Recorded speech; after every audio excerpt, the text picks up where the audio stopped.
Sa isang hindi inaasahang pangyayari, si Kitty Duterte, ang bunso na anak ng dating Pangulong Rodrigo Duterte ng Pilipinas, kasama ang kanyang ina na si Hanilet Avancenia, ay naging tampok sa mga balita dahil sa kanilang pagbisita sa The Hague sa Netherlands.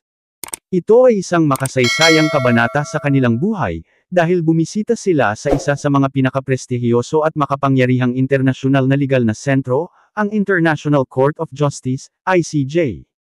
Ang pagbisita sa The Hague ay naganap sa isang panahon kung saan ang Pilipinas ay humaharap sa mga komplikadong geopolitikal na hamon sa South China Sea, at ang pamana ng patakarang panlabas ni Pangulong Duterte ay patuloy na pinag-uusapan sa buong mundo.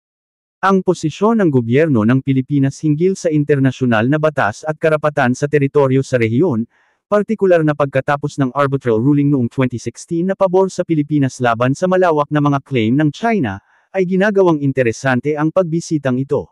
Bagamat ang biyahe ni Kitty at Hanilet sa The Hague ay nakikita bilang isang personal na pagbisita, ito ay humihila ng atensyon patungkol sa patuloy na ugnayan ng Pilipinas sa mga internasyonal na institusyon at sa mas malawak na larangan ng diplomasya.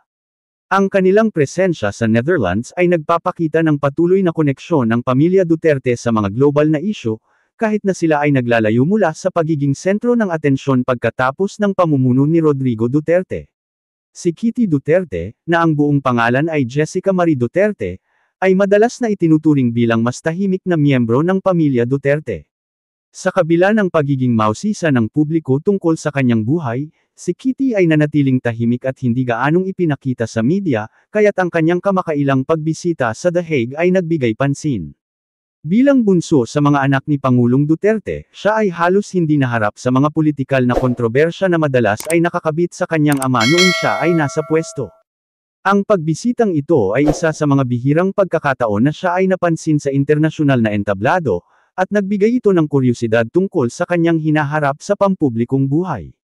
Si Hanilet Avancenia, ang matagal ng kasamahan ni dating Pangulong Duterte, ay palaging may tahimik ngunit mahalagang papel sa pagsuporta sa pampulitikang landas ng kanilang pamilya. Kilala sa kanyang kalmado at dignidad, si Hanilet ay palaging nasa tabi ng kanyang partner sa buong karera nitong pampulitika.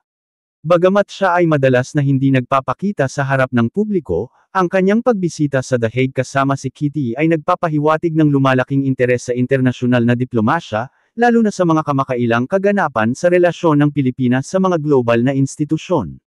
Habang walang opisyal na pahayag hinggil sa partikular na layunin ng kanilang pagbisita, ang biyahe ni Kitty at Hanilet sa The Hague ay maaaring ituring na isang banayad na paalala ng koneksyon ng Pilipinas sa internasyonal na batas at ang mga obligasyon nito bilang kasapi ng global na komunidad. Ang Pilipinas ay nagkaroon ng magulong relasyon sa mga internasyonal na katawan sa ilalim ng pamumuno ni Duterte, partikular sa mga isyu ng karapatang pantao, ang digmaan laban sa droga, at mga alitan sa dagat. Ang International Court of Justice, bilang pangunahing hudisyal na katawan ng United Nations, ay may mahalagang papel sa paglutas ng mga alitan sa pagitan ng mga estado at sa pagpapaliwanag ng internasyonal na batas. Ang paborableng arbitral ruling ng Pilipinas noong 2016 hinggil sa alitan sa South China Sea laban sa China ay isang makasaysayang desisyon na nagpatibay sa kahalagahan ng pagpapatupad ng internasyonal na batas at ang UN Convention on the Law of the Sea. Patuloy pa rin itong isang